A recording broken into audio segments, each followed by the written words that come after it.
Xoja Mahmud Anjir Fag'naviy. Xoja Mahmud Anjir Fag'naviy Vobkent tumaniga qarashli Anjir Fag'na qishlog'ida tug'ilib, shu yerda vafot qilganlar. Xoja Mahmud Anjir Fag'naviy ilmi qol va ilmi holni Hazrat Xoja Orif Revgariydan o'rgangan. Ali Safiyning Rashahatul Aynul Hayot kitobida yozilishicha, Xoja Ali Romitaniy Xizr alayhissalomdan ushbu asru ayyomda pir deb kimning etagini tutsa bo'ladi deb so'raganlarida, Xizr alayhissalom shu asru ayyomning piri murshidi Xoja Mahmud Anjir Fag'naviy bo'ladilar deya javob berganlar.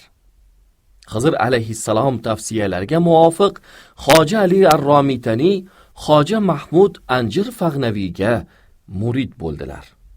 Xoja Mahmud Anjir Fag'naviy tug'ilgan va marhum bo'lgan yillari haqida ma'lumotlar juda oz.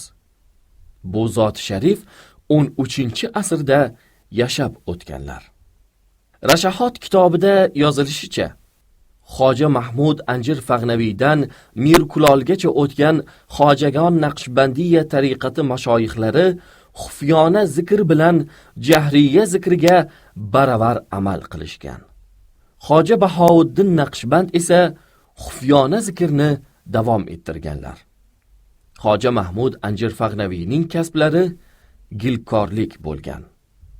Maqomoti Xoja Abduxoliq G'ijduvoniy kitobida deyiladiki, har gal Xoja Mahmud Anjir Fag'naviy yo Rabbiy desalar, Hazrat Bori Taolodan labbayka ya abdi, labbay ey mening bandam deya bevosita javobni eshitar edilar.